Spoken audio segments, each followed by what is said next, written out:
Ibu. Assalamualaikum.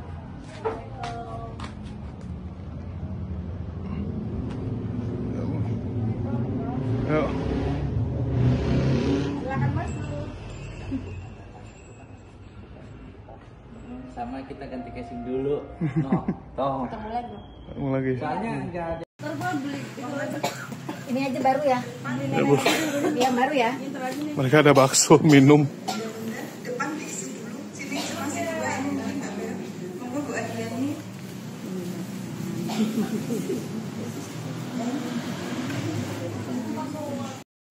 Nanti hidupinnya lain waktu. Ya kan kamu naikin dulu. Kayak gitu. Nah, jadi yang saya perhatikan tidak ada satu agama di Indonesia ini, yang terutama di Indonesia, yang tidak menyertakan teks asli bahasa kitabnya itu kecuali orang Kristen, yaitu Bible. Apa beda Bible dengan Injil? Beda, dan yang sebut Injil lagi, tapi Bible, oke? Yang mana Bible itu banyak revisi. Ada yang pernah ngalamin bawa Bible ke gereja kemudian beda tulisannya? Ada? Ada yang pernah? Berarti kalian beli Bible mulu ya? Rajin gitu loh. Assalamualaikum warahmatullahi wabarakatuh, Iwan Villa semua. Ya, kembali lagi bersama kami di sini. Dan di kesempatan kali ini saya akan ngobrol-ngobrol dengan Ko Ajis ya, untuk membahas apa saja sih yang akan dilakukan oleh Ko Ajis dengan Yayasan TMI-nya ya. Sekaligus kita akan diskusi banyak hal lah tentunya ya. Insya Allah. Tapi sebelumnya kita mau bahas ini dulu kok. Masalah kemarin ke Semarang ya. Jadi bagi teman-teman mungkin sebagian sudah tahu, yang belum tahu silakan dicek di video-video kita sebelumnya. Itu banyak para mualaf-mualaf hasil binaan dari Yayasan TMI SMI ya. Yayasan Tionghoa Muslim Inspiration Sekolah Mualaf Indonesia ya, TMI SMI. Dan mualaf-mualafnya juga sebagian sudah kita upload. Mungkin sebagian tunggu ya, karena antrian cukup panjang ya. Masih banyak stok. Dan di kesempatan ini kok kita mau bahas sedikit tentang ke Semarang kemarin. Yang saya mau tanyakan, ini SMI alias Sekolah Mualaf Indonesia itu program yang Koko jalankan hanya di Jawa Tengah atau sudah ada di kota-kota lain? Sebenarnya kalau kota lain ada, tapi kalau dibilang di luar Jawa Tengah belum. Di kota lain udah ada. Ya, nggak cuma Semarang. Selain Kan Semarang? kita kemarin ke Salatiga. Oh iya, selain Semarang Salatiga. Tapi kan itu kan masih kayak satelitnya Semarang gitu kan? Iya. Soalnya pengajarnya dan orang-orangnya dari Semarang. Ya, jadi memang begini ya. Sebenarnya tadinya TMI itu hanya mau merangkul yang Tionghoa Awalnya. awal dan dakwah ke keluarganya. Oke. Yang udah mualaf keluarganya dikalahin. Otomatis kita dakwanya gimana? Yang keras penolakannya kita usahakan lunak. Dan ini kita lakukan. Ke Bandung juga ada waktu itu seorang Chinese muslimah, dia syahadat, dan orang tuanya sih emang nggak ini ya, emang nggak sampai mukul, tetapi dia itu dipanggilin pendeta kayak gitu. Oh, kayak didoain. Kalau misalnya dia puasa di rumah neneknya nggak bisa, karena neneknya agak keras gitu kan. Nggak terima. Pokoknya lu mau muslim lah, yang penting nggak puasa, makan gitu. Termasuk babi. Takut sakit. Kalau babi nggak dipaksain makan? Oh, babi udah nggak mau dia mau, dia tahu pasti nolak. Jadi seperti itu masih di ini kan. Nah, kita tuh mediasi kok, dan ternyata berhasil kok. Jadi sampai kita ajak makan dulu gitu kan. Ini cerita muter dulu ya. Kita ajak makan, terus kita muliakan dia gitu. Kita kasih makan. Jadi si tante ini heran. Pandangan dia, Fanny itu kan brengsek. Iya, pandangannya kepada agama Islam. Iya kan. Dan iya terhadap orang pribumi, pandangannya brengsek, dan pribumi beragama Islam. Artinya Islam brengsek. Tapi ternyata yang datang di Cina-Cina kok. Oh, jadi dia terkejut juga. Kok mualaf Cina? Kaget. Cina-Cina. Udah gitu, sebagian dari kita lidahnya sudah fasih kan bahasa Arab. Mau nggak mau gue maju. Oke. Ya biasalah ngomong 1-2 ayat gitu harus fasih gitu kan. Jangan sampai ijajul jilatil ardu jiljalaha kan gitu. Jadi makrotnya harus kelihatan minimal lebih baik gitu kan. Nah, itu dia berpikir kok ini Tenglang bagus setelah masuk Islam. Terus begitu ini gue bilang sama orang tuanya, kita kode-kodean, udah kita bayarin semua. Dia mau apa kita bayarin. Ditanya tante mau makan apa, habis makan kita bawa lagi jalan, tante mau beli apa. Pokoknya udah yang punya uang keluar dah. Pokoknya kita kode-kodean udah kita bayar, kita nggak tahu siapa yang keluar uang, pokoknya cepet-cepetan udah. Nah dia ngerasa nyaman tuh di sana. Terus kita bilang gini setelah nyaman, tante, keharapan kita nih si Monik ini nggak diusir. Iya. Dan tidak diganggu, nggak dipanggilin pendeta lagi. Kalau panggilin pendeta lagi, saya maju. Saya akan debat di depan tante. Karena ini udah muslim. Kalau misalnya diusir nih, kami semua mau patungan. Kami ambil anak tante, kami rawat, kami kuliahin, tapi dia harus tetap berlaku baik sama tante. Nah mungkin cuman nengokin sebulan 2 bulan, itu kalau tante terima. Kalau tante nggak terima, ya biarin, ketika dia sudah mampu, dia harus datang dan biayain tante. Karena dalam Islam, berbakti kepada orang tua itu adalah wajib. Wajib hukumnya. Walaupun beda agama. Selama tidak ada tindakan kekerasan dari orang tua, saya bilang. Nah, akhirnya tantenya nangis. Tantenya nangis, pulang ke rumah ngomel lah sama anaknya. Kamu ini ya. Bikin malu gitu. Ya, pokoknya bla bla bla banyak lah. Aduh, udah putus asa, udah moyung lah gitu, moyung bocai-bocai lah kan gitu. Tapi ujungnya ngomongnya gini, tapi teman-teman kamu kok baik ya. Sambil nangis. 4 bulan kemudian saya ditelepon, kok alhamdulillah mama mau syahadat. Alhamdulillah. Nah seperti itu.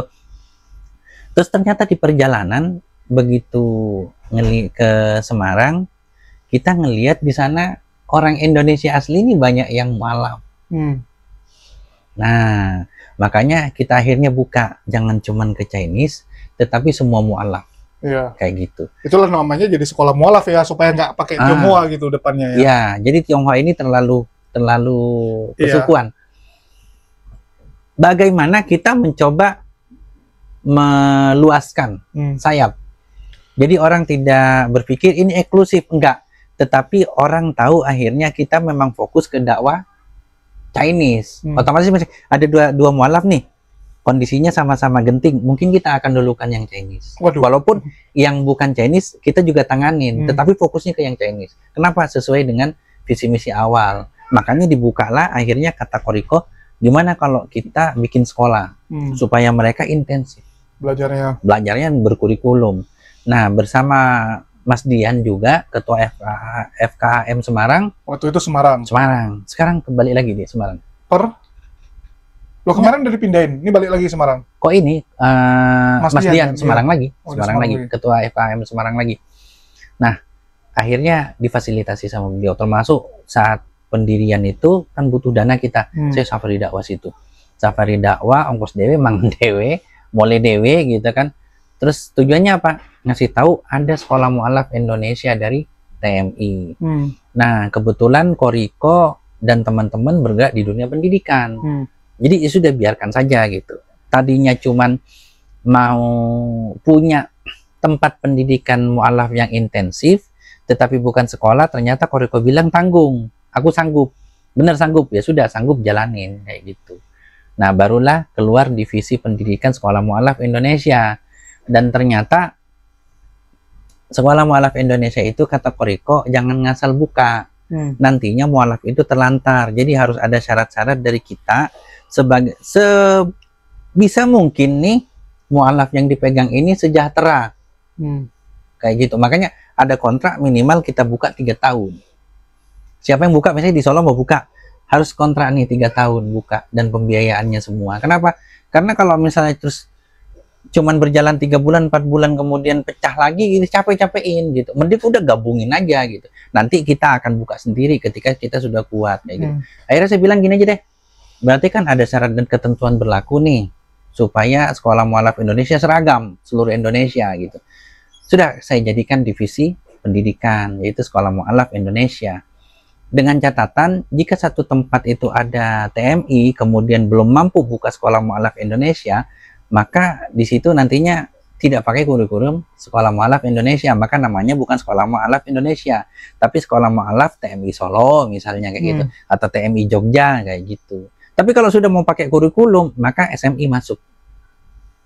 Bagaimana proses-prosesnya, tahap-tahapannya, dan kurikulumnya harus sama se-Indonesia gitu. Terus apakah saya cuma mendirikan TMI? Tidak. SMI doang gitu kan, cuman SMI doang, enggak kok. Jadi gini, divisi pendidikan adalah SMI, tapi ketika tidak mampu syaratnya, ikut SMI punya syarat, punya syarat ketentuan, dan tidak mampu ngikutin kurikulum, maka boleh mendirikan sekolah mualaf dengan kurikulum yang lain, tapi bukan sekolah mualaf Indonesia namanya. Misalnya sekolah mualaf TMI Jogja kayak gitu. Nah terus ternyata di perjalanan istriku ini kan emang aktivis dakwah, Iya. tapi dia nggak mau ngurusin laki-laki, mau ngurusinnya wanita.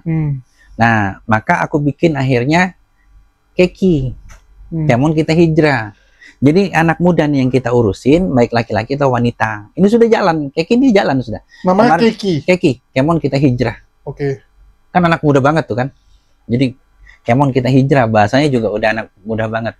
Dan itu tidak hanya satu suku, semua boleh masuk. Dan tidak hanya mualaf, boleh masuk semua. Asal remaja, kita berniat untuk hijrah. Dan pengurusnya ini adalah remaja-remaja Masjid Setanggerang. Oh, itu artinya untuk orang yang mau hijrah ya, bukan mualaf. Ya mualaf juga nggak masalah ngikut. Iya, tapi gitu. lebih banyak yang intinya hijrah. Kita hijrah bareng. Oke. Untuk berislam secara baik. Nah, terus istriku kan pengennya ada yang khusus eksklusif nih. Dia eksklusif karena syarat nikahnya itu dinikahin oleh aku tuh, aku boleh ngaji. Aku bilang gini, sekalian aja kamu bentuk pengajian, tak dukung. Nah, nagih dia mau disupport nggak? Oh, oke, aku support gitu.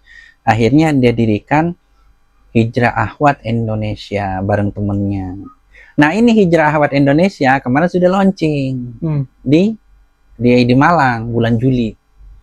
Dan kok malah di Malang duluan bukan Tangerang? Di Malang. Kenapa di Malang? Karena istriku berasal dari Malang. Oh, karena domisili awal. Jadi teman-temannya di sana sudah siap. Jadi begitu launching mereka langsung dapat gitu loh, langsung berhasil. Nah ini nantinya kalau memang ini bagus nanti akan jadi divisi pendidikan khusus muslimah.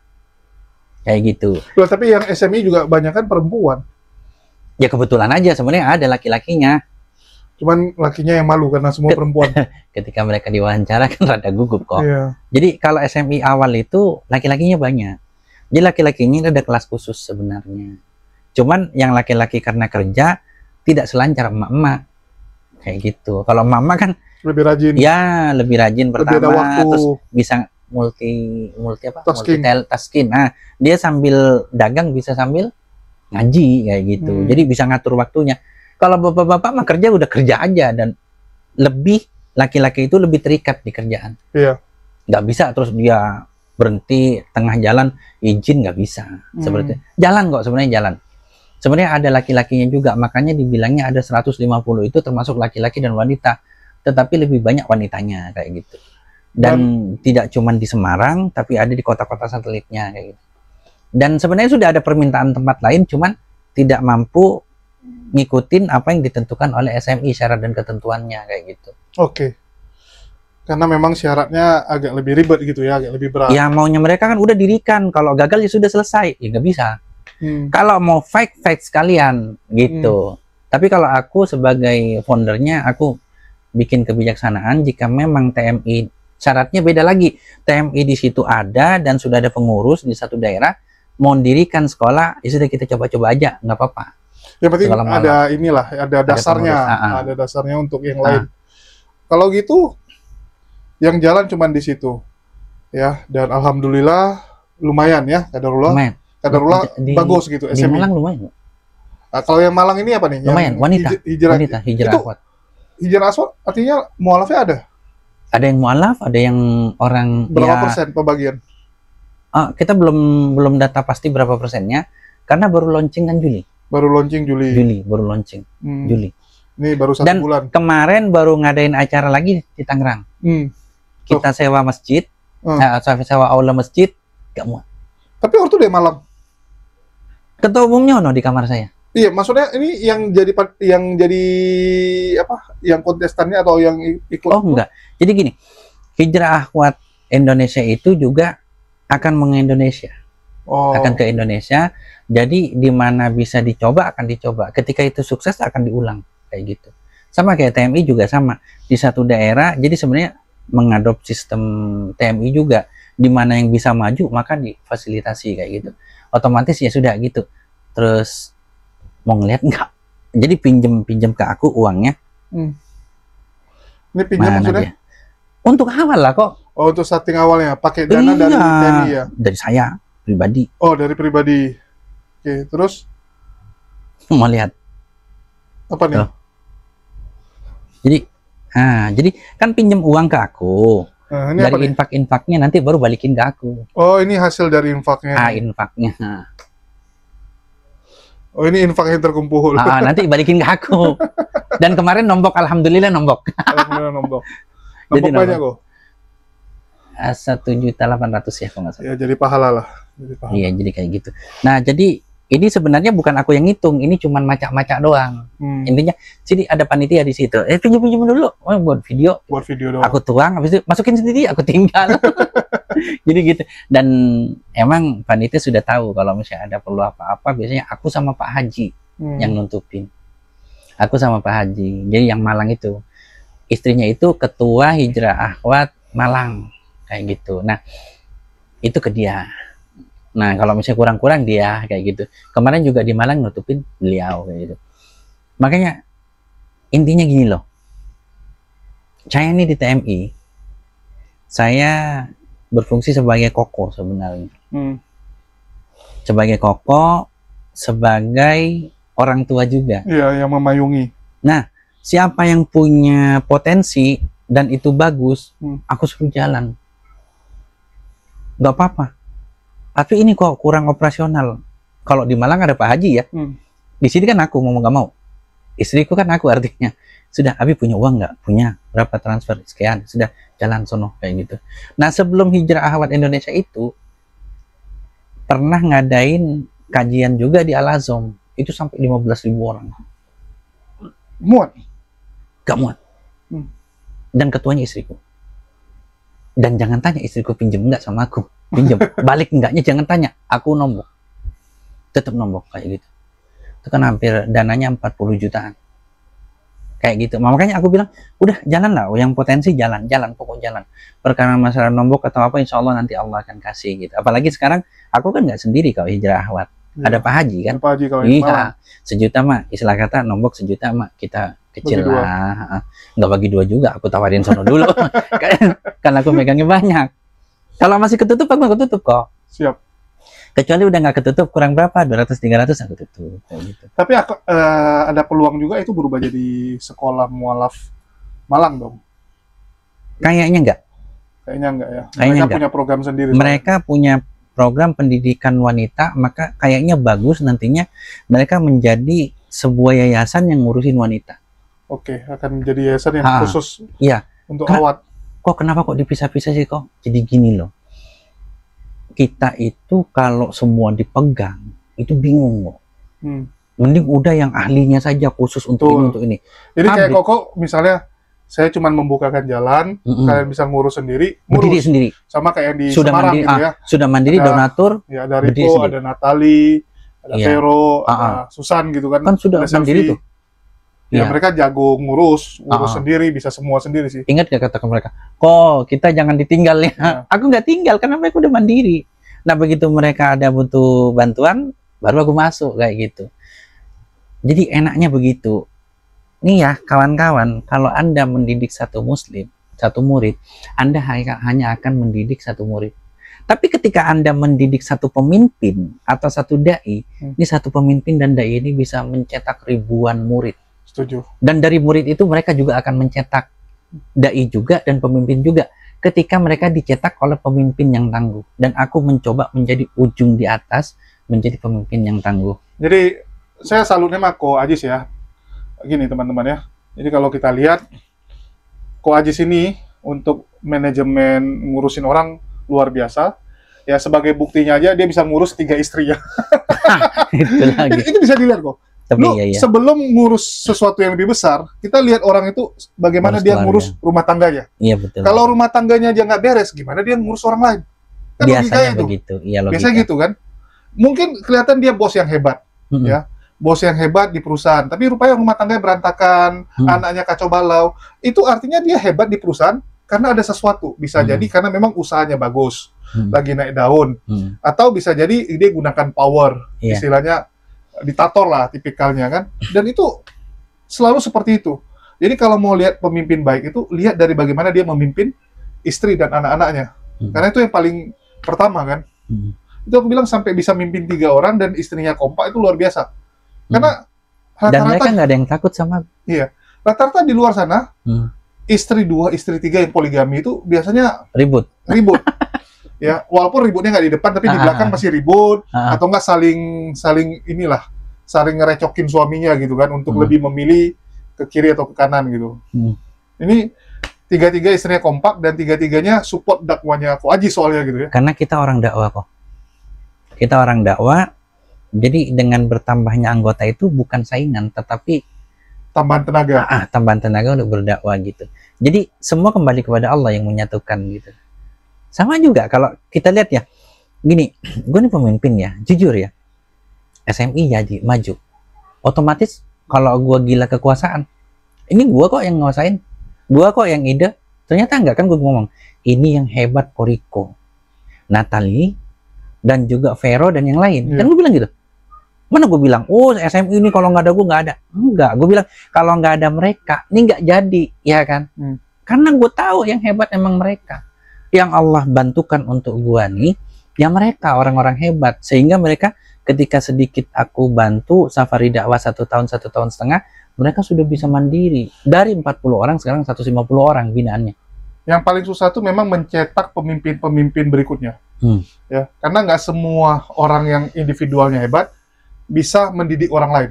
Banyak yang seperti itu ya, dia secara pribadi jago hebat gitu kan, tapi disuruh ngajarin atau nularin ke orang lain nggak sanggup.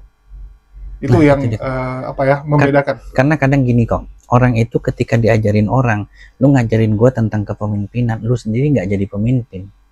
Lu adalah orang yang dikendalikan orang lain. Tuh, orang nggak mau. Teori, bullshit, gitu kan. Tapi kalau lo ngelihat seseorang yang bisa memimpin orang lain, mau anak buah, mau keluarga, mau siapa, ketika dia ngajarin tentang kepemimpinan, itu bukan hanya sekedar bullshit, tetapi itu ada buktinya. Rata-rata seperti itu orang. Dan kita coba seperti itu. Kenapa? Karena laki-laki itu dipegang dari lidah. Maka apa yang diucapkan oleh lidah, maka harus terrealisasi. Minimal kalau nggak A minus atau A plus. Sejelek-jeleknya jadi B, jangan sampai ke D kan, kayak gitu. Nah, gue berusaha seperti itu. Makanya kalau dilihat gue nggak banyak janji kok. Kenapa? Kalau gue banyak janji kok, gue nggak bisa menuin, maka harga diri gue hancur. Betul. Lihat kesederhanaan gue apa adanya. Emang gue malu punya rumah belum dikulitin kayak gitu? Enggak, ini hidup gue. Yang penting apa? Gue nggak minta sama orang. Betul. Anak bini gue makanin dari harta yang halal. Sudah, dari hasil gue. Dari hasil pansos. Enggak, saya nggak pernah makan duit yayasan kecuali ada hak di sana. Misal, duit yayasan dipakai untuk kajian. Di situ dibelikan makan, baru gue makan. Tapi kalau gue nggak ada duit, gue pakai duit yayasan. Enggak, haram buat gue. Haram buat gue. Lebih bagus nggak makan. Lebih baik gue puasa. Ya. Kayak gitu. Benar. Dan alhamdulillah karena punya prinsip seperti itu, Allah nggak pernah keringkan dompet gua. Amin. Nggak pernah. Ya, apalagi luar biasanya istri-istri Ko Ajis malah mensupport dakwah ya. Support dakwah juga, mereka juga basicnya pedagang juga. Bahkan si Cici itu sebelah tadi lagi bikin warung buat Cici. Cici yang SMA. Apa kata Cici? Ketika aku nikah, aku nggak mau tergantung sama suamiku. Kan begitu indahnya ketika aku bisa mensupport ekonomi dan dakwah suamiku. Tuh, itu belum nikah dia. Udah berpikiran seperti itu. Kayak gitu. Ya udah, aku support aja. Lumayan, per hari itu bisa dapat sampai kok. Omsetnya ya. Omset. Dan makanan itu hasilnya 40% lebih lah. Itu anak dari istri pertama ya? Dari istri pertama, anak keempat. Anak keempat. 1, 2, 3, anak ketiga kok. Anak ketiga. Dari istri pertama. Total berapa sih anaknya kok? Mau 7. Banyak yang bingung gitu. Mau, oh ya ini yang ke-7 nanti bentar lagi lahir ya? Ke-7 lahir. Ya, 6 sekarang on proses 1. On proses insya Allah bulan besok, kalau nggak akhir bulan ini. Makanya aku nggak mau pergi ke Malang. Maunya aku Oktober. Karena nunggu itu HPL gitu. Ya, jadi nah itu sejarah ya. Bagaimana pembagian-pembagian tersebut. Terus yang menarik ini kok. Ini kan sempat wacana tadi. Masalah sekolah mualaf Solo maupun Jakarta. Iya. Jakarta kita bilang Tangerang lah ya. Tangerang. Walaupun bisa mengcover Jabodetabek. Kalau Tangerang aku lebih tidak sekolah mualaf kok. Jadi TMI itu di setiap daerah itu dikembangkan berdasarkan kemampuan, keahlian, skill yang dimiliki oleh pengurusnya. Oke. Kalau aku di Jakarta, aku skillnya ke tahfiz. Oke. Jadi setiap aku mendirikan, termasuk ini kan ya, waktu peletakan batu pertama, Bismillah, saya mendirikan apa? Masjid. Saya ingin mendirikan pondok pesantren tahfiz. Langkah pertama adalah rumah tahfiz. Kayak tadi waktu mendirikan pertama kali letakkan di sebelah ini kan baru dibangun hari ini. Iya. Aku Bismillah, ya Allah izinkan aku untuk membuka pondok pesantren tahfiz. Uangnya dari mana? Aku nggak tahu. Pokoknya aku nggak tahu. Aku jalan aja. Oke. Bismillah, jalan. Yang penting apa syaratnya? Aku bekerja keras, aku punya doa, dan aku punya visi misi. Yang mana visi misi itu kugantungkan kepada Allah. Setelah aku berusaha sekuat mungkin. Aku yakin kok akan didatangkan orang-orang satu frekuensi untuk mewujudkan itu. Seperti halnya Semarang. Jadi untuk Jakarta, insya Allah yang pertama kali akan kita bentuk setelah stable ini adalah rumah tahfiz. Oh, bukan sekolah mualaf jadi? Enggak, rumah tahfiz kalau Jakarta insya Allah. Kenapa? Karena anakku hafiz. Oh. Dan anakku semua penghafal Quran. Jadi buat apa aku mendirikan sebuah badan atau sesuatu lah, tetapi anakku bakatnya nggak kesalur. Sebaik-baik aku mencetak dai di luar, tetap lebih baik aku mencetak anakku jadi dai. Ingatlah, ku anfusikum wa ahlikum nar. Kayak gitu. Jadi kita dan anak dan keluarga kita. Kayak gitu perintahnya, baru nanti keluar. Kalau seperti itu tadi, kita sukses di luar, di keluarga nggak sukses, itu masalah kok. Betul. Masalah. Kayak gitu. Kalau ada cacat 1-2 di keluarga, wajar manusia. Iya, pasti satu kan gitu. Pohon ada buah yang busuk gitu ya. Jangan sampai. Jangan sampai. Kurang manis saja lah. Iya, jangan sampai. Yang lain manis, ini kurang manis. Kalaupun kurang manis, nanti kita kasih gula gitu. Maksudnya sebisa mungkin kita membentuk orang di luar, jangan sampai keluarga kita enggak gitu. Betul. Karena sesungguhnya tabungan yang kita yang paling berharga adalah apa? Anak-anak dan istri. Ya sama kayak orang misalnya bilang bisa bantu orang lain tapi keluarga nggak dibantu, kan kelewatan. Iya. Kalau aku tawazun kok. Kalau aku tawazun. Jadi di luar kayak ada SMI, ada HAI, ada apa, anak-anakku juga semuanya. Aku ajarin dagang, termasuk Cici aku yang ngajarin. Si kokonya juga komputer yang tadi tuh yang beli nasi, itu dia sekarang pegang komputer. Jadi aku sekarang nggak pegang komputer, yang pegang dia. Itu anak? Iya, anak pertama itu. Loh, cara ngomongnya kok macam temen? Selengean orangnya. Tapi kalau misalnya aku tepak palanya juga diem. Oh, yang satu lagi yang biasa ketemu yang agak lebih kurus? Itu lagi kerja ke orang. Aku suruh kerja. Biar tahu ini apa. Biar tahu bagaimana ikut orang. Selama ini kan ikut aku tuh. Nah, dia agak pemberontak. Ya sudah, ikut orang dulu. Rasain dulu, aku bilang gitu. Nah, kalau yang kurusan lagi, yang muda itu adiknya yang keempat. Adiknya si Cici. Semua aku didik, termasuk... Aku bilang cuman gini, Abi bisa komputer ya. Abi bisa montir. Abi bisa ngerawat kuda. Kamu mau pilih yang mana? Yang pertama pilih komputer. Yang kedua pilih ngerawat kuda. Yang ketiga, ini belum tahu nih. Yang ketiga. Yang ketiga Cici berarti dagang. Yeah. Pilih dagang. Keempat si Koko Asmil nih. Yeah. Belum tahu nih mau apa nih. Dia belum tahu. Sama orang. Enggak, yang kerja sama orang kedua, kuda. Jangan pegang kuda gua, pegang kuda orang. Sono jalan keluar gitu. Jadi rasakan bagaimana kerja di orang, diomel-omelin kan gitu kan. Harus diuber setoran dan segala macam, dia harus ngirupin diri sendiri. Minta duit sama gua, nggak bisa. Lo cari sendiri gitu. Lo keluar, lo jangan pernah minta ke gua. Udah, jalan sendiri kayak gitu. Keras? Enggak keras. Itu untuk hidup dia nanti kan gitu. Jadi setelah mereka dapat ilmu dari saya, mereka silahkan jalan. Perkara nanti di luaran itu, aku ilmu komputer nggak mau dipakai kok, Bi. Terus apa? Mau dagang? Sudah, dagang. Kayak gitu. Dan aku dengan anak-anak itu akrab. Anak-anak itu nggak takut sama aku, tapi kalau aku marah didiem. Tapi mukanya beda semua kok. Kan genku kaya kok. Anaknya nggak ada yang mirip. Lo bayangin. Papa tuh hidung mancung. Mama suku Hakka. Jadi aku, walaupun Cina masih semua ya. Terus aku nikah dengan orang Betawi. Nah, bapak mertuaku hitam, bewokan. Ibu mertuaku putih kayak Cina. Lahirlah istriku kayak Cina. Nah, gen kami ngumpul. Itu dari anak pertama sampai keempat itu wajahnya beda semua. Yang mirip cuman si Cici sama si Asmil. Tapi kalau dilihat ada yang matanya sama, kalau matanya nggak sama, kupingnya sama kayak gitu. Terus cara jalannya kayak gitu. Kok si Umar itu bentuk body sama cara jalan sama tuh Umar tuh. Sama, dia sumbu pendek tuh dia. Sumbu pendek kalau dia. Kalau si Asmil itu matanya belok, tapi telinganya mirip aku. Terus iya, kalau bentuk lihat kepala face sekilas ya nggak ada yang mirip sama Koko. Hampir beda semua. Yang keempat Cina banget mukanya, cuman ya mirip sama yang ini, yang Cici, yang cewek. Mirip dari mamaku yang keempat. Karena putih, Chinese banget gitu. Yang keempat itu lebih mirip ke mamaku. Kalau Cici sebenarnya lebih mirip ke ini, ke nenek dari mertuaku yang perempuan kayak gitu. Kalau si Umar ini sebenarnya lebih mirip ke mertua cowok. Mertua cowok gitu, bewokan kan dia tuh. Jadi memang gitu. Anaknya. Kalau yang kedua lebih mirip ke abangku. Gennya dari mama kayak gitu. Sip. Oke, terus itu bicara yang di Jakarta. Solo kemarin rencana sama Ustazah Dewi? Untuk Ustazah Dewi kita masih planning. Jadi kita insya Allah akan mengembangkan sekolah mu'alaf di mana-mana. Oke, nggak apa-apa, aku bilang. Dan kita coba akan jajaki kemampuan setiap daerah. Kalau misalnya di daerah itu bisa sampai buka berpuluh-puluh sekolah mu'alaf, monggo kan gitu. Tapi tetap aku bilang sama Ustazah Dewi, kalau kita mampu punya biaya, kita akan buka tetap rumah tahfiz, SMPIT, SDIT, SMIT. Akan masuk ke formal. Nanti akan masuk ke formal. Kita nggak cuman sekolah mu'alaf yang walaupun pakai kurikulum kan tidak diakui negara. Betul. Kita akan main juga di pendidikan. Kenapa kita main di pendidikan? Tahu kenapa? Supaya itu juga jadi bisnisnya.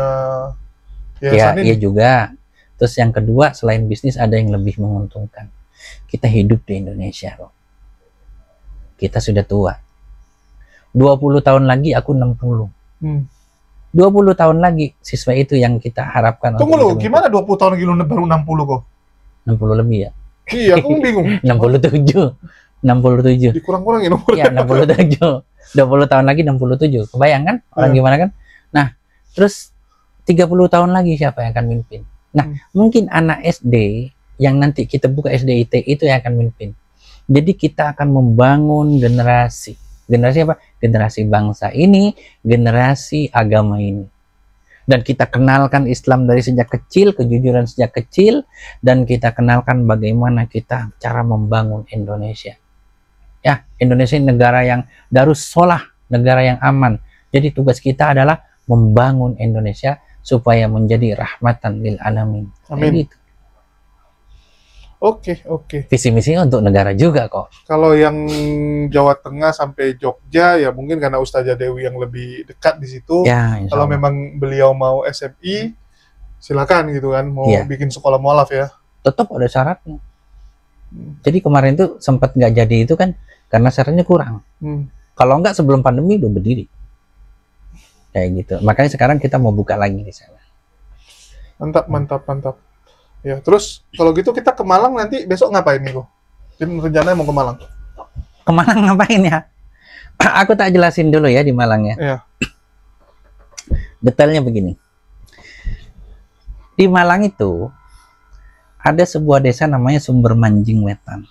Itu kecamatan? Ya, kecamatan. Ada desa namanya Siti Harjo. Iya. Desa Siti Harjo ini dibagi jadi 4 duku. 3 duku ini sudah punya musola. Satu duku namanya Duku Gunung Tumo, itu sama sekali nggak punya. Nggak punya apa nih, musola? Nggak punya musola atau masjid. Oke. Dan sempat ngediriin, walaupun tidak sampai dapat syarat SK 2 menteri, 3 menteri? SKB 2 menteri. 2 menteri, belum 40 orang kan. Jadi yang di Gunung Tumo ini, Kristennya ini agak keras.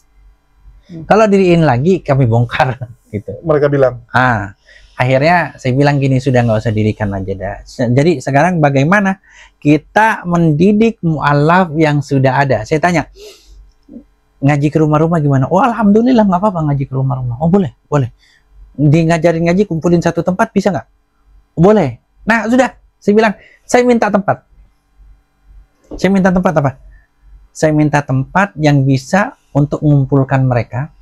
kita tidak akan jadikan musola, kita akan jadikan semacam Islamic Center. Oke, jadinya Islamic Center. Nah, jadi kita pun tidak akan menawarkan, masuk Islam, masuk enggak. Konsep kita, mu'alaf yang sudah mu'alaf, belajarlah di sana. Minimal ketika mereka mencari kemana saya harus belajar, di sini. Dan kita pilih daerah yang kebetulan dari 4 dukuh itu, ada 1 dukuh yang memang di sana ada tokoh masyarakat, dan dia diterima oleh masyarakat Kristen di sana. Orang Islam itu ya, tokoh masyarakatnya. Bahkan kemarin motong kurban di sana. Oke. Kayak gitu. Motong kurban dibagi-bagi ke orang Kristen di sana itu. Nah, di sana kita akan bangun apa? Di sana kita akan perbaiki gedung tua. Oke. Ada gedung terlantar di belakang, kita akan jadikan kelas di sana. Jadi gunanya... Itu punya siapa? Punya Ustadz Wawi. Gedung itu? Oh, punya beliau memang? Iya. Nah, jadi di sana nanti, dari sana pun kita nanti akan bermula infak-infak, dan kedepannya insya Allah kita mau baksos. Tebus sembako murah. Ya, supaya warganya... Ya, ada manfaat lah. Islam di situ ada manfaat lah. Ya. Lebih ke apa? Ketika Islam itu ada di satu daerah, maka di sana ada manfaat. Lebih ke sana. Oke. Ketika Islam ada di satu daerah, dia akan membangun daerah itu. Nggak peduli mayoritasnya apa, yang penting Islam harus rahmatan lil alamin. Terus gimana kok? Misalnya hasil dari tebus murahnya gimana? Kita akan olah lagi nanti untuk tebus murah lagi gitu. Sekarang masa sulit. Benar ya, jujur nih ya, saya pribadi tagihan di warung depan, kan istri tak suruh ambil sono. Ini lain belanja loh kok. Ya. Aku masih belanja ke warung ke pasar kan. Itu tagihan 200-250 per 3 hari. Gas, telur, gula, itu tagihan dari tiga rumah ini. Ah, 3 rumah ini sama anak buahku. Jadi per 3 hari itu 200-250. Berat. Beras makin naik, gula makin naik. Lah, kenapa sih kalau harta kita ini tidak, istilah kata, kenapa kalau harta kita ini nantinya bisa bermanfaat untuk orang lain? Minimal meringankan beban. Bukankah dalam Islam berinfak itu, bersedekah itu tidak hanya untuk orang Islam, tapi bagaimana orang-orang di sebelah kita juga ngerasakan? Apa kata Rasulullah? Tidaklah sempurna imanmu ketika engkau tidur dalam keadaan lapar, sedangkan tetangganya dalam keadaan kenyang. Tidaklah sempurna imanmu ketika engkau tidur dalam keadaan kenyang, tetapi tetanggamu dalam keadaan lapar. Ya. Disebutkan nggak tetanggamu yang Muslim? Enggak. Artinya ada tetanggamu yang bukan Muslim lapar, imanmu tak sempurna. Nah, satu lagi kok, selalu aku ingatkan. Tidakkah kita bahagia ketika harta kita mampu membuat saudara muslim kita istiqomah dalam Islam? Dengan cara apa? Mendapatkan makanan, mendapatkan pendidikan, dibayar gitu kok. Dan di desa ini kebetulan pengajar tetap itu nggak ada. Oke. Tahu kenapa nggak ada?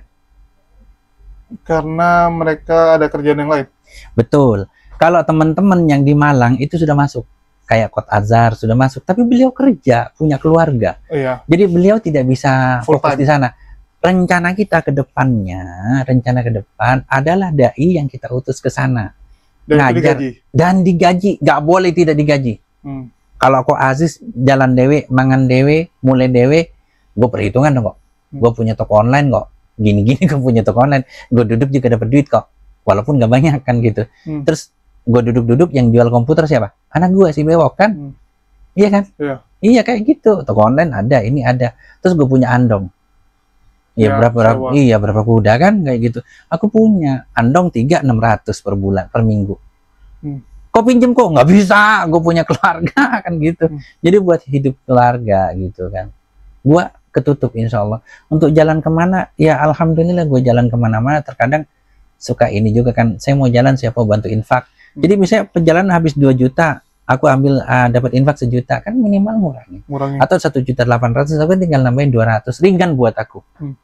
Kan kayak gitu. Yang agak berat kalau bawa orang. Iya, betul. Bawa orang kenapa? Kita anggap irit, pelit lu, ngajakin gua susah. Kita borosin, duit kita habis, kan gitu. Makanya kenapa kok Aziz selalu jalan sendiri kok. Jadi nanti di sana, panitia ada, ya ada malaf nggak di sana? Oh ada, sudah malafnya ajak. Kita gimana? Kita perlakukan seperti ustadz. Mu'alaf yang belajar berdakwah, saya pesan jangan seenaknya lu cuman ngasih kafalah cepet. Nggak ada. Jadi mereka itu dipertimbangkan. Kalau mereka istilah kata agak jauh pakai mobil, hitung bensin dan tolnya.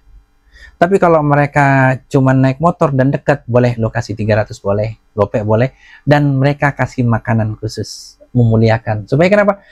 Mereka berpikir gini enaknya ya jadi dai, dihormati, dilayani, dan dapat pahala, dapat amplop. Nah, kalau misalnya gue nanti pinter ilmu, gue ngedidik banyak, kan akan banyak yang bisa mendidik seperti ini, dan semakin banyak bisa mendidik seperti ini, makin banyaklah orang Islam yang mendapat pendidikan kayak gitu. Ya, di pikirannya seperti itu, dan mereka akan belajar supaya lebih baik lagi penampilannya. Oke, jadi yang itu gedung tua itu sudah mulai direnov belum? Sudah kasih 2 juta sama aku. Oke. Ya sama dari TikTok juga, dari YouTube juga, aku kumpulin kan. Ada yang cepet, ada yang ngasih cetiau gitu, ada yang ngasih gocap, ada yang ngasih ceban pernah kan? Kita kasih tahu, kok masuk transfer berapa? 10.000, ya kan? Iya, ya, sama, gue juga ada yang gituan ceban. Gue kumpul, nggak apa-apa, kumpulin.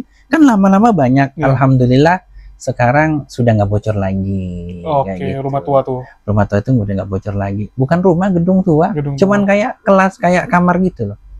Kamar sama kamar gak jadi. Kayak gitu doang. Oke, terus itu kapan mulai dipakai? Belum tahu. Kita ngumpulin mu'alafnya kan baksos dulu. Oke, jadi bikin kegiatan supaya bisa mendatain mu'alafnya. Sudah terdata, sudah ada mu'alaf. Sudah ada terdata. Mu'alaf sudah ada. Terus? Tergantung kita mau dari desa itu saja, dari desa itu 4 duku, sebanyak 25 orang, sampai 30 orang, apa kita mau datangin dari desa sebelah?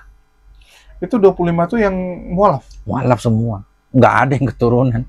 Orang Jawa? Jawa. Banyak kan Jawa juga ya? Mantan pemakan babi. Mantan pemakan babi. Dan mereka itu para penjinak guguk. Jadi sama anjing nggak takut. Saya tanya, kalau dikejar anjing gimana Bu? Takut nggak? Enggak. Oh ya salah nanya gua. Mereka merah anjing nggak takut. Ya, jadi Sumber Mancing tuh bawahnya Malang ya, dekat ke Laut Jawanya. Atas kok. Atas ya? Iya, Malang di bawah, di atas. Enggak dong, bawah dong kok. Aneh. Kalau di peta. Peta bawah? Iya. Oh ya bawah. Pesisir lah, pesisir Laut Selatan. Pesisir Laut Selatan. Walaupun di sana ada Masjid Cengho, tapi Masjid Cengho itu lebih kepada digunakan oleh wisatawan. Oh, ada Masjid Cengho? Ada. Yayasan Cengho punya, bukan? Nggak tahu. Kan kita nggak tahu mana yang Cengho beneran nama enggak. Ada yang kasih nama doang ya? Iya, tapi kayaknya situ mah iya, emang Masjid Cengho. Oke, kalau boleh tahu, itu artinya sudah terdata ya mu'alafnya. Jadi kita datang udah sama kayak kemarin kita ke SMI ya? Iya, kurang lebih. Kurang lebih ya. Jadi cuman di dusun itu, di desa itu ada 25. Yang dusun itu. Nah, kalau mau lebih berarti ya tambahin sebelah. Nah, nggak tahu, nggak nanya saya. Belum terdata. Mau berapa ratus sih? Ayo tuh tantangin, mau berapa ratus? Tak datengin. Oke. Tak datengin gitu. Banyak kok. Oh tenang aja, banyak. Tapi kan nggak semua mau diliput. Kayak kemarin Semarang juga nggak semua mau diliput. Oh, enggak, maksudnya baksosnya. Baksosnya ya. Kalau bisa sih, kalau aku bilang satu desa itu dulu. Target kita nih. Oke, kita bikin bakti sosial di situ. Bakti sosial itu tebus sembako murah. Plus ini ada Al-Qur'an nih dari netizen kemarin nih. Iya, yang kemarin tuh. Nih. Aku ambil. Dan masih mau datang lagi kok. Ini Al-Qur'an terjemah dari netizen nih. Nah, ini sudah melanglang buana nih ikut gua nih. Nah, ini insya Allah akan ditambahkan lagi. Lagi dikirim. Oke, jadi total berapa Al-Qur'an? Sementara 39-40. 39 sampai 40. Yang mau dibagi rencana? Semua. Berapa orang? Makanya aku bilang, mau berapa orang yang mendatangi? Berapa orang ya? Tapi kan jadi gini, ini 25 kan dikasih ke yang datang. Betul. Yang lebihnya itu nanti biar dibagi sama toko sana ke desa sebelah. Toko masyarakat sana untuk dibagiin ke desa sebelah. Setauku sekitar dengan desa sebelah itu sekitar hampir 70-an ada, 70-an ada. Tapi ya mu'alafnya yang baru terdata ya 70-an. Artinya Kak, dengan tidak terdata kita ambil plus minus 80-90 lah. Ada ya. Ada. Cuman kalau desa itu 25 yang terdata, dan nggak tahu apa nambah lagi atau enggak. Atau murtad pula nih? Jangan. Enggak, mereka mau murtad bingung juga sih. Kenapa? Orang mereka sudah tahu tentang konsep agama. Mereka nggak tahu Amsal kok, tapi tahu masalah ketuhanan. Udah gue tes. Mereka tahu tentang ketuhanan. Artinya dulu mereka tuh Kristen pun gara-gara ikut-ikut orang tua aja ya? Ya, jadi dulu mereka sejarahnya di sana itu Muslim semua. Di era-era mempertahankan kemerdekaan negara kita kan tidak bisa mengatur ya semuanya. Nah, masuklah misionaris.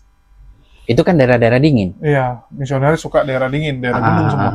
Cuman uniknya di sana itu kok Protestan gitu yang masuk. Oh, misionaris masuk Protestan, bukan Katolik ya? Bukan, kalau daerah Bantul kan Katolik tuh. Rata-rata Katolik. Ya, Salatiga juga banyak Katolik. Ya, Katolik itu Protestan situ. Situ Protestan. Dan dari penelitian yang ada sekitar tahun 50-60 itu baru mulai bergeser dari Islam ke Kristen. Apa buktinya? Dari pekuburan. Oh iya, tahun meninggalnya kan siapa gitu, ada salibnya ada enggaknya. Itu baru ada salib itu sekitar tahun 70-an, nggak salah. 60 mau ke 70. Baru mulai kuburan salib. Itu dari yang neliti kuburan ya. Ada satu orang yang memang dia spesialis neliti seperti itu, dia cari ternyata seperti itu, kurang lebihnya kasarnya. Iya, dari kuburan kan bisa kelihatan ini dulunya agama apa, tiba-tiba kok jadi lebih banyak kuburan yang Kristen. Benar. Pokoknya dari tahun sekian sampai sekian lebih banyak yang meninggal kok jadi Kristen gitu kan. Iya, seperti itu. Dan mereka itu tidak ada jawaban sebenarnya. Kenapa kamu jadi masuk Islam? Karena aku dikasih sembako, nggak ada jawabannya kok. Jadi? Nggak ada jawaban mereka kenapa masuk Islam. Karena saya tahu Islam itu benar. Konsep agamanya, konsep ketuhanannya. Bukan karena nikah? Enggak, di situ mah enggak. Kalau Semarang kan karena nikah. Ada yang sendirian kok perempuan di rumah, nikah gimana masih gadis? Oke. Iya, ada kayak gitu. Siapa yang mengajarkan Islam di situ? Medsos di sana. Sementara Ustadz Wawi sama Kot Azhar. Perkenalkan Islam kepada mereka. Dan teman-teman. Masya Allah. Ada teman-teman yang lain aku nggak kenal namanya. Tapi kalau yang aku kenal 2. Itu. Mereka dakwah. Dan juga ini ada salary Ustadz Ubay. Ya 3, yang aku kenal 3. Ustadz Ubay. Oke. Sebenarnya yang turun juga sudah ada, namanya ada lagi Ustadz siapa lupa aku namanya. Ustadz Abidin sudah terjun juga ke sana. Cuman yang gitu, cuman terjun ngasih bantuan, terus ceramah, udah nggak ada yang intensif. Keinginanku gini, mereka itu dapat pengajaran Islam dan mereka berhak. Mereka wajib mendapatkan, dan itu fardu kifayah untuk kita. Ingat itu. Jadi fardu kifayah, dan jangan berpikir dengan turunnya Ko Aziz sudah selesai. Kenapa? Karena itu perjalanan panjang. Panjang itu. Nggak segampang itu. Kemarin aku datang ada yang baru 1 bulan kurang syahadat. Masya Allah. Ya, gitu. Dan di sana nggak jarang di keluarganya cuman dia berdua atau sendiri kayak gitu. Oke. Ya, itulah yang membuat kita mau ke Malang, di mana harusnya bulan 9, tapi lantaran bulan 9 sama bulan api. Ya, anak Ko Aziz akan HPR. Muncul. Iya, insya Allah. Terus juga kena milad api. Bang Zuma cukup lama di Jakarta, karena kan selesai milad nggak mungkin langsung pulang kan. Pasti akan stay di Jakarta, jadi kita sama-sama tertahan di sini. Mungkin insya Allah rencananya bulan 10 awal ya. September akhir dah. September akhir. Sekira tanggal atau 20 berapa? 20 berapa atau Oktober awal ya. Oktober awal. Antara itu. Sure. Jadi memang kita rencananya akan pergi lagi ke Malang. Kira-kira berapa hari jadi ya? Tergantung kok Julius. Aku kan punya rumah situ kok. Wah, bukan masalahku. Kemarin Ko Aziz yang duluan cabut dari Semarang. Aku nggak betah. Aku nggak betah itu. Kenapa? Karena emang aku kemarin kan ke Semarang itu sebenarnya bukan ke Semarang doang. Iya. Aku kan sudah ke Bogor. Oh, sebelum Terus, ke Semarang ke Bogor. Nemplok 2 hari di rumah udah ke Bandung. Nyampe Bandung rencana mau ke Tasik. Nah, Ko Julius telepon. Ya, akhirnya aku pulang dadakan. Pulang ke sini 1 hari udah jalan. Ya, kalau aku bisa lama, guys. Ko Aziz ini yang susah karena istrinya 3. Nggak bisa ditinggalkan. Enggak juga. Karena kemarin muter dulu. Kalau kemarin langsung ke Semarang aku temenin. Mungkin sampai Jogja aku. Sip. Sampai jadi, Jogja. Karena aku startnya udah duluan. Ya, karena udah terlalu lama ninggalin istri juga ya. Iya, aku kan nggak bisa ini ya. Nggak bisa terlalu lama makan makanan luar. Oh, oke. Maksimal itu 4 hari atau 5 hari harus pulang lagi makan masakan istri. Kenapa Kayak bukan gitu. istrinya punya masakan yang dikirim? Nggak bisa. Masih di jalan. Nggak bisa. Ya pokoknya masalah kendalaku di situ. Jadi masalah kendalaku adalah pertama di AC, kedua itu di makanan. Tapi masih bisa dipaksa masih. Jadi ini gimana nih ke Malangnya? 4 hari minta pulang lagi nih? Enggak, insya Allah tenang aja. Kan itu rumahku di Malang. Oh, rumah juga ya? Iya, kan sekalian ngurusin rumah. Oh, koncok wake Apa tuh? di Malang, kan 3 tahun saya di sana. Oh iya kan aslinya Semuanya di Malang. aktivis dakwah. Orang istrinya orang Malang. Iya, 2 orang Malang. Sip. Yang 2 orang Malang. Jadi koncok wake di Malang, insya Allah. Kalau jurus rekaman, aku bisa muter-muter, bisa ke mall kemana. Siap. Aku senang ke mall. Tapi ke mall bukan belanja, naik ke atas ke courtfoodnya gitu kan. Duduk Kalau dulu enggak, liatin orang. makan aja. Iya, sama ngitungin orang seberapa banyak. Karena di Jakarta aku bosen dengan mall. Kenapa? Terlalu banyak orang dan terlalu lebar. Iya, Jadi kalau misalnya di mall di daerah-daerah itu aku lebih santai, lebih kecil juga. lebih Siap. sambil aku ngeliat makan kayak gitu. Oke, siap-siap. Ya karena memang di Malang kampungnya bakal lama ya. Jangan nanti Kojul, aku balik duluan. Aduh, ditinggalin. Nah. Oke, siap. Terus bukannya Surabaya juga sekalian ya? Surabaya dulu makanya. Surabaya sudah menunggu, kita insya Allah akan gathering TMI. Gathering time Tionghoa ya. Muslim Indonesia di Surabaya. Dulu sempat jalan, terus sempat vakum. Kita akan hidupkan kembali. Jadi langkah pertama adalah gathering.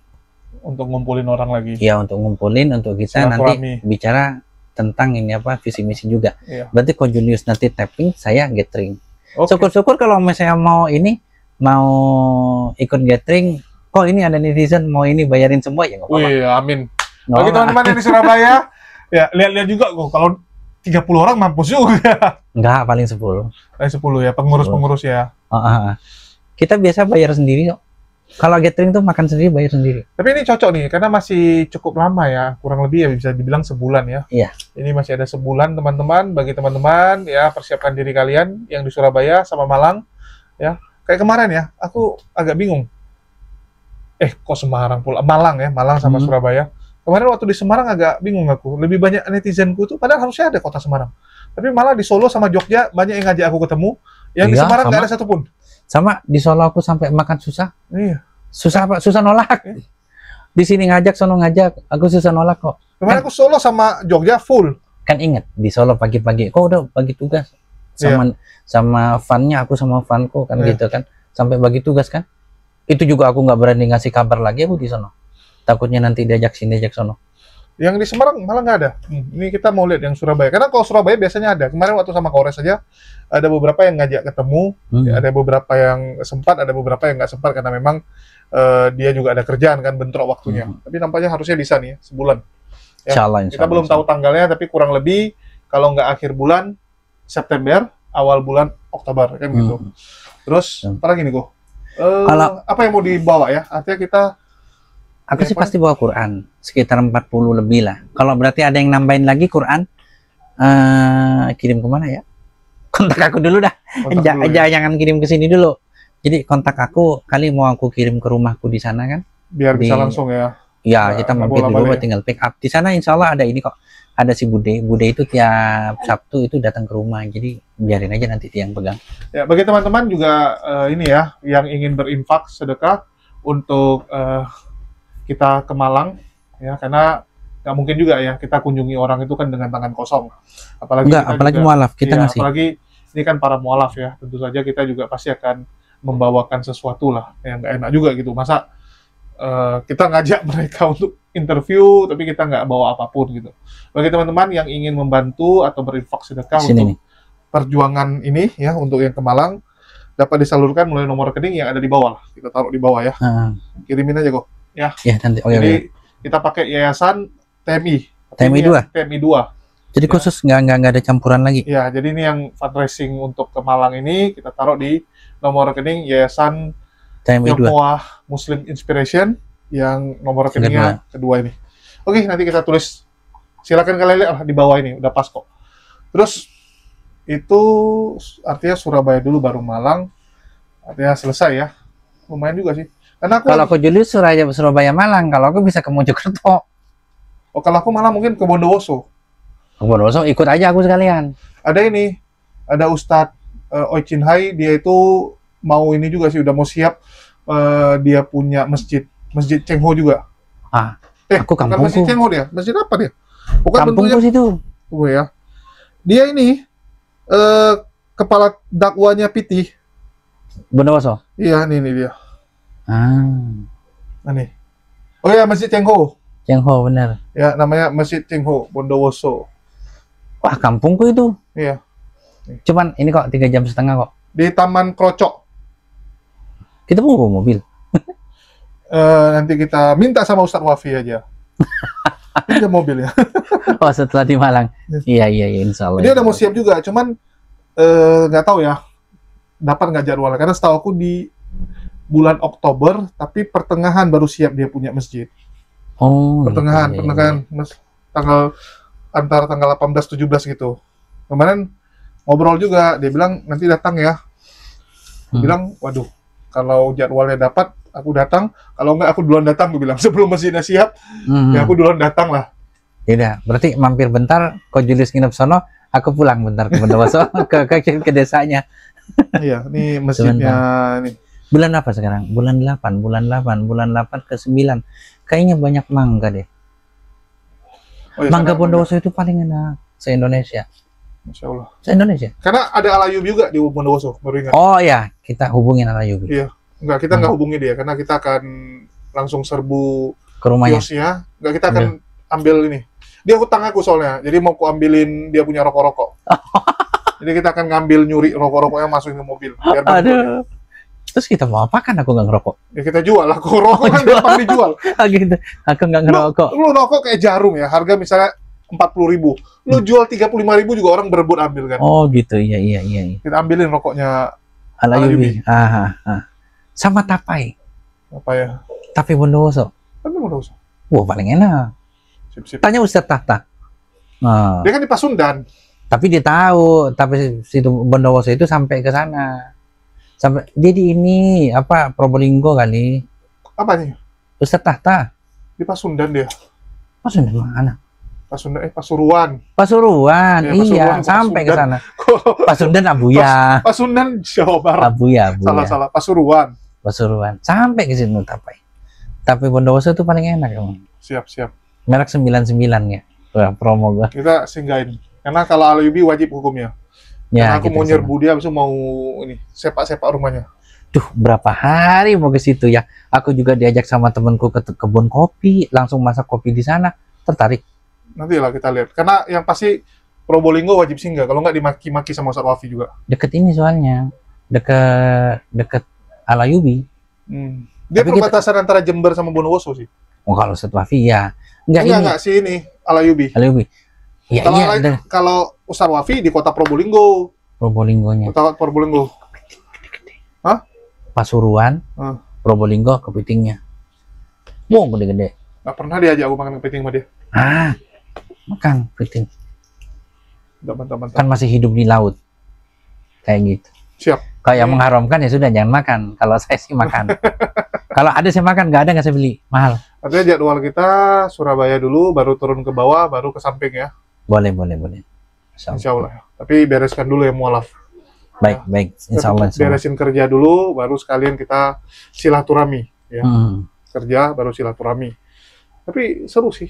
Bisa berjumpa banyak orang, dengar banyak cerita. Apalagi tiap daerah tuh kan punya ciri khas sendiri ya. Apalagi mualafnya juga punya ciri khas. Yang Semarang ciri khasnya gini mualafnya. Daerah ini ciri khasnya beda. Jadi cukup unik-unik. Berani nginep. Kenapa enggak? Kalau di Malang Selatan kemungkinan cuman kera. Monyet. Cuman monyet. Jadi insya Allah kalau di tempat itu mah nggak terlalu ganas monyetnya. Tapi jarang tokoh gitu. Nah, sinyal susah. Terus sangat susah. Kadang aku ke sana itu seharian nggak bisa dihubungi gitu kan.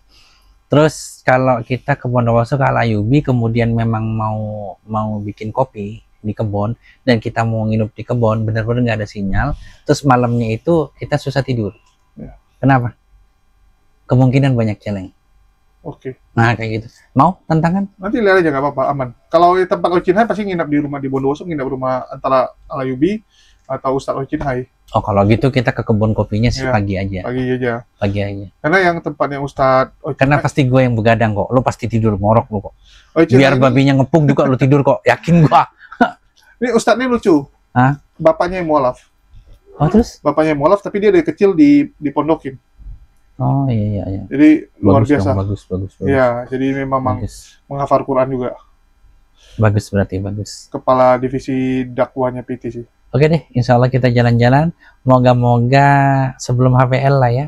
Ya. HPL kan pertengahan, moga-moga minggu pertama lebih dikit sudah ini. Jadi kita berangkat akhir September atau awal Oktober. Aku sudah puas ngomong-ngomong anak bayiku. Kayak gitu maksudnya, nggak terlalu, aduh bayiku baru lahir aku udah jalan gitu. Ya nggak boleh juga lah. Aku kan bapak yang baik kok. Walaupun anak kesekian. Iya, tapi aku nggak inget tanggal lahir mereka.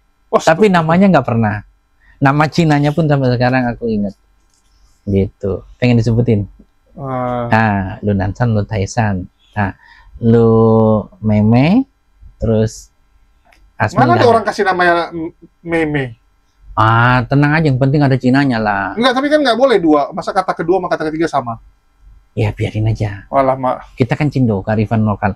Terus ini nggak lihat apa? Nggak lihat pohon keluarga nih, kasih nama sendiri artinya. Ah, enggak, kalau 1 2 apa-apa. Oh, 1 2 masih apa? 1 2 apa-apa. Soalnya kan harus lihat buku sebenarnya. Aku lupanya yang ini si Asmin. Oh. Karena aku sudah ngelihat Asmin nih, insya Allah harus jadi ustadz. Dan sekarang alhamdulillah dia berada ceramah. Umur 15 tahun berani ceramah dia. Ya, Dan semua tuh karena ini ya, harus didorong ya. kemarin Harus Danton, motivasi. 17 Agustus Danton. Malam-malam kesini jam 11 minta potong rambut. Kenapa? Aku Danton. Aduh ya Allah. Tapi alhamdulillah sih anakku semua berani sih. Rata-rata berani. Ya, karena orang tuanya juga tipikalnya dua-dua berani kan. Oh, harus berani. mau Ketemu ibu, bule. Nih aku ketemu bule di Borobudur. Sini, apa? Ngobrol. Kan nggak berani. Ya udah aku awalin dulu, bilang how do you do, ngobrol. Lama-lama kan santai itu. Walaupun bahasa Inggrisnya serampangan. Iya. Ya harus berani. Orang tuh juga maklum, yang penting ngomong aja lah. Iya, yang penting berani kan gitu. Ya. Siap. Ya, ini seru nih guys ya. Kita akan keliling lagi. Jadi mungkin terakhir apa ya? Aku nyari bahan kontennya itu jadi keluar kota. Terus sisanya nguploadin sesuatu karena kan disimpanin uploadin. Karena ini aku diundang ke Malang juga kok. Kapan? Terserah aku sih. Terserah. Ya sekalian lah. Ya Nanti. jangan dulu lah, udah masuk. Kalau gitu balik dari sini istirahat dulu berapa minggu, ya baru pergi lagi. Aku rencana karena Batam ini alhamdulillah banyak mualaf juga. Yang lucunya mualafnya tahu dari mana? Dari Singapura. Oh. Cina Singapura. Bisa bahasa Indonesia? Bahasa Inggris lah. Indonesia dikit-dikit bisa. Perlu kohan nggak? Nggak perlu juga, karena mereka bahasa Inggrisnya lancar. Kohan makannya banyak. Ya. Nggak, kohan makannya dikit. Kalau lu jangan Oh, gue yang banyak. Oh, kebalik. Sorry, kohan. kohan itu nggak ribet juga. Terus Oh, gitu ya. banyak mualaf itu yang pengusaha-pengusaha juga dari Singapura. Dan mereka syahadatnya di Indonesia. Jadi jumlahnya lumayan banyak. Jadi kemarin ditanyain, lu kan lagi keluar kota terus, dibilang, udah Batam, dibilang. Alhamdulillah yang nawari siap menanggung. Oh ya, alhamdulillah. Sekalian aja carikan masjid, aku ceramah di Batam. Boleh, nanti kita tanyain. Carikan masjid aja gitu. Yang penting aku dibelikan tiket bolak-balik, kasih makan, udah. Aku nggak usah kasih amplop. Aku nggak mau kok kasih amplop kok. Aku bisa beli sendiri amplop. Betul. Yang penting isinya. Oke lah, nggak usah diisi. Angka rekening aja ditambahin. Enggak bener. Aku nggak apa-apa sih. Asal diongkosin, kasih makan, sudah aku pulang lagi. Nggak bawa duit, nggak bawa tambahan uang rekening, nggak apa-apa. Yang penting aku dapet di sana, dapet jamaah, aku bisa ceramah, di sono antusias, aku di sini. Ya, kita dapat pahalanya. Ya, betul. Ya, boleh. Aku memang rencanakan. Jadi aku memang lagi susun kok. Daerah-daerah mana aja yang bisa. Bahkan aku kemarin juga sama ya. Yang Kalimantan juga si siapa? Lisa Dayak. Itu juga bilang, kalau lu memang serius kok, gua siapin nih. Karena kan dia sering diundang-undang juga kan. Yang kajian-kajian mualaf, orang-orang yayasan-yayasan yang di sana. Dia bilang kalau memang lu serius kok, gua cariin gitu kan. Ya. Jadi begitu gua datang, kita datang, udah ada nih yang bisa di-tapping. Paling enak kalau gini. Kok jelas tapping, aku ceramah. Boleh. Ah, Itu double tuh. Ya. Jadi Boleh, sekali merengkuh dayung, 2-3 pulau terlewatkan gitu. Jadi aku mikirnya, oh keren juga ya. Terakhir, jadi gini, dulu aku agak iri dengan sepupuku. Kenapa? Karena dia kerjaannya tuh seluruh Indonesia. Terus jalan-jalan. Nggak jalan-jalan ya, kerja gitu. Tapi kan sambil menikmati kuliner, sambil bisa ngelihat dunia kan. Dia udah pernah di Kalimantan, Sulawesi, mana-mana kan. Jadi kemarin aku pikir, anjir, gua usaha. Secara usaha tuh lebih gede gua daripada dia lah ya. Katakan dia jatuhnya kerja. Dia kerja sih. Kerja di perusahaan yang memang dia dikirim ke daerah-daerah kan. Cuman di satu sisi kan kita kadang-kadang lihat fotonya keren gitu kan. Di mana mana-mana gitu. Mana gitu kan. Gue pikir, aduh kalau usaha gue cuma di kantor gini kan. Kalau pergi pun ya bisa, cuman kan kayak orang Cina lah. Dulu gue tipikalnya tuh libur aja gue kadang-kadang kerja gitu. Jadi benar-benar tuh workaholic. Ya, gue kerja tuh sampai jam 10 malam. Jadi gue pikir, aduh, waktu usaha gue kena COVID ya, dan memang mereknya lagi jatuh, dari situ aku mulai berpikir, ternyata rezeki dari Allah. Ya, rezeki itu bukan dari manusia yang rajin kerja, tapi ya semua atas izin Allah. Memang rajin kerja itu ikhtiar kita, ya, dan itu membuat kayak Allah lihat, oh yang ini rajin, dikasih lebih, yang ini malas, ya mungkin kayak gitu dikasih. Tapi intinya semua itu dari Allah. Ya. Dan alhamdulillah dengan adanya YouTube ini ya, dapat kesempatan juga. Karena gini, aku udah pernah kali bilang ya, satu-satunya apologet Islam kok, yang katam 3 segmen itu cuman saya. Bukan memoria ya, tapi satu kebanggaan juga gitu. Apa tuh? Kita dulu bagiin channel Muslim itu yang bahas debat sama, pokoknya yang berhubungan dengan mualaf sama debat lah. Itu ada 3 segmen. Satu debat, ya, channel yang fokus debat. Contohnya Bang Zuma lah, Uniriva lah gitu kan, fokus debat. Terus yang kedua reaksi dan juga berita. Contohnya Tasik Ngaji, Al Ayubi, dan aku sendiri. Ya, aku juga. Jadi dulu debat itu aku, ya, di channelku yang disita sama pihak polisi sampai sekarang itu kan channel debat, ya. Walaupun terakhirnya jadi reaksi. Dijadiin HMC ku yang baru mati, itu reaksi sama video berita yang aku viralkan Gilbert Lumondong, aku viralkan Wanes, aku viralkan Erastus Abdono, di situ semua. Jadi dua ini aku udah pernah nikmati, ya. Dua ini pernah nikmati, pernah alami masa jayanya juga gitu kan. Baru yang ketiga adalah kesaksian mualaf. Yang satu lagi nih. Yang segmen ketiga, yang dimana yang pemainnya itu kayak Ngaji Cerdas Asep, ya, Kodondi gitu kan. Jadi yang katam tiga-tiganya gua. Asep pernah nggak berita sama debat? Ya enggak kan. Kalau Kodondi ya debatnya cuman nggak fokus gitu. Doang. Ya tapi dia nggak pernah reaksi. Kodondi itu jarang reaksi sama berita. Dia nggak reaksi berita kan. Jadi yang tiga-tiga pernah cuman gua. Dan waktu itu aku agak bingung gini kok. Di dua ini, gue cuman diam di kamar udah bisa, atau di studio lah. Ya, kalau debat kan tinggal live udah bisa kan. Ya. Yang kesaksian mualaf ini kan capek sebenarnya.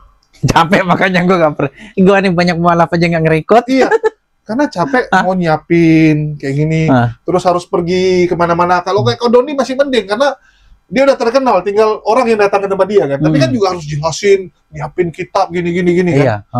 Jadi waktu itu aku kurang mau waktu ada 2 channel ini dulu. Tapi kan terakhir Allah yang paksa kan, kasarnya itu kan. Bayangin kok, jadi HMC yang lama, begitu mati aku buat jadi HMC baru. Logikanya penontonku pasti pindah dong. Dan aku udah umumkan channelku mati, tolong pindah ke channel baru. Seharusnya kan pindah mereka. Iya, nggak mau. Bukan nggak mau, nggak tahu kenapa.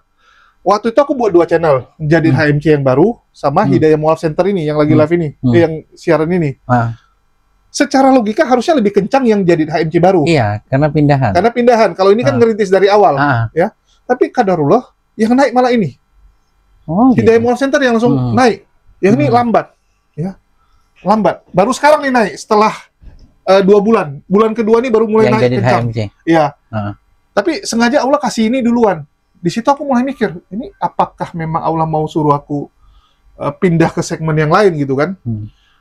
Jadi aku ambil hikmahnya, ya mungkin Allah ingin aku melengkapi lah yang sebelumnya aku belum pernah coba, ngasih aku pengalaman baru, ya, kasih pengalaman baru yang pertama. Terus kedua, supaya aku lihat dunia yang lebih luas. Jangan hanya dunia di medsos doang. Dan terbukti kan, kayak kita ke Semarang kemarin. Mualaf-mualafnya nggak kenal orang-orang dunia debat rupanya. Enggak, kalau itu. Ya, mereka nggak kenal. Aku ketemu siapapun sekarang yang mualaf banyak kan nggak kenal dunia Hampir debat. 100 itu kemarin kok. Iya. Jadi rata-rata nggak kenal. Ya. Artinya aku berhasil menjangkau istilahnya yang wilayah yang dunia debat online ini nggak jangkau. Ya. Yang sebelumnya nggak bisa dijangkau sama dunia debat. Terus kayak kemarin ke Solo. Penontonku lama loh, udah 4 tahun nonton aku, baru pertama kali kami ketemu. Ibu tuh bilang apa? Ada gunanya juga lu sekarang buat channel ini gitu kan. Yang sebelumnya lu nggak pernah ada waktu untuk silaturahmi dengan penonton di seluruh Indonesia. Mau nggak mau nih kan jadi silaturahmi. Iya. Ya dengan kita turun ke daerah, otomatis buka pintu silaturahmi kan. Jadi aku pikir ya benar juga ya, Allah mempersiapkan yang indah juga gitu. Walaupun di awal-awal kemarin ngerintis, ya capek, keluar biaya, ketemu mualafnya juga. Kalau mualafnya curhat, cerita sedih, kita udah amplopin sekian, tambah lah. Nggak, kita tambahin lagi jadinya kan. Kita tambahin lagi. Karena nggak enak. Nggak jadi segitu, ditambahin. Jadi, tapi di satu sisi, apa ya, terbayarkan kalau aku bilang. Terbayarkan dengan pengalaman-pengalaman baru yang sebelumnya nggak pernah gua rasain, yang sebelumnya cuma di dalam studio doang gitu. Jadi ya, aku sih senang sih. Kalau aku tuh ngalamin begini kok. Lagi ceramah, selesai sesi atau selesai ceramah, semua pada ngeriung foto gitu kan. Biasa kan. Tahu-tahu ada wanita pakai kerudung, pakai cadar. Ustadz, apa?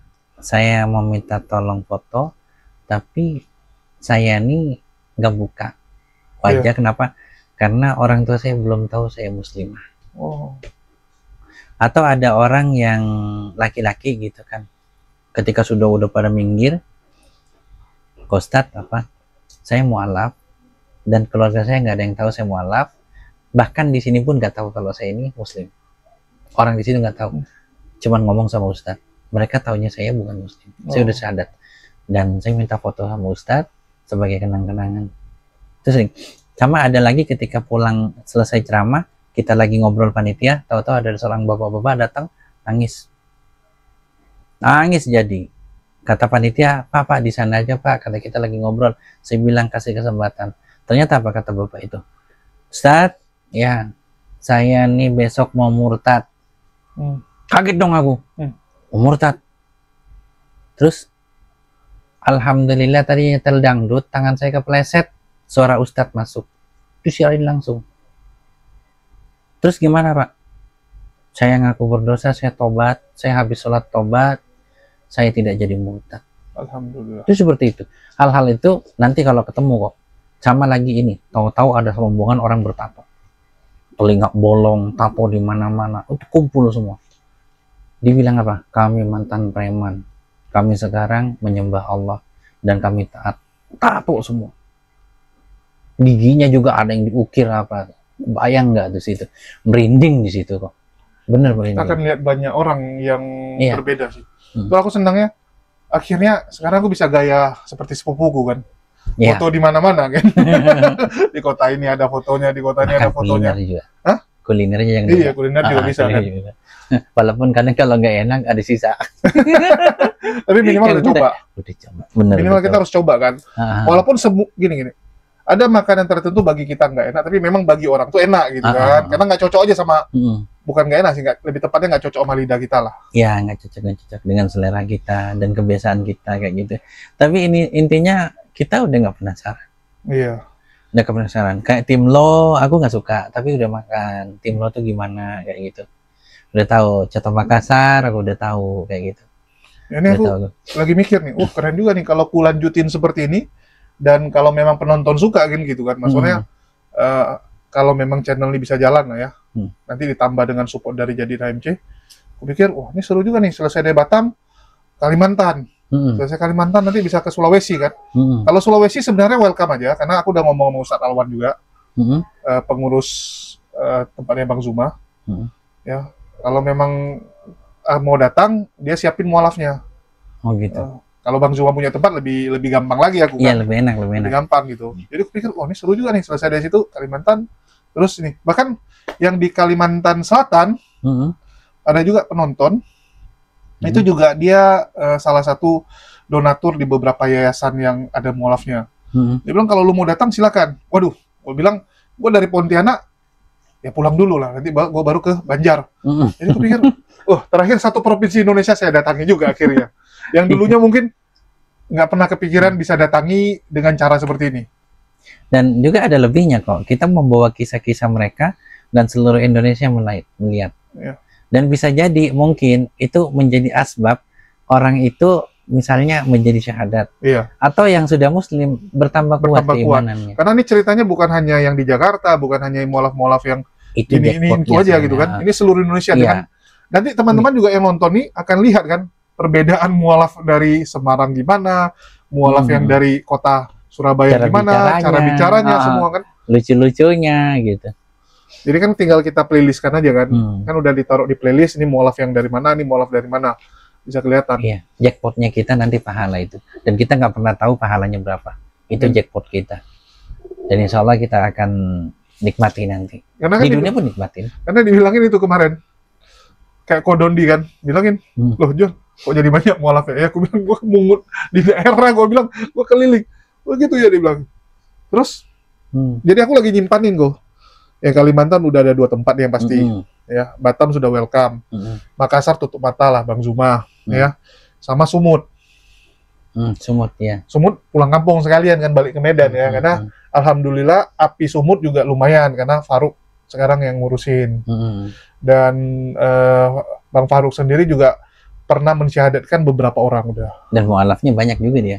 Ya lumayan banyak. Ya. Lumayan banyak nih. Lumayan banyak. Karena Faruknya aja ceritanya udah luar biasa gitu kan. Itu kalau Doni kemarin nanya, Jul, Faruk kapan bisa lu bawa ke studio? Gue bilang dia di Medan, gimana caranya? Milad besok. Hah? Milad besok bawa. Iya, jadi enggak, tapi aku lagi negosiasi sama Ko Doni. Gua bawa, tapi lu kasih gua mualaf yang Chinese beberapa untuk gua interview.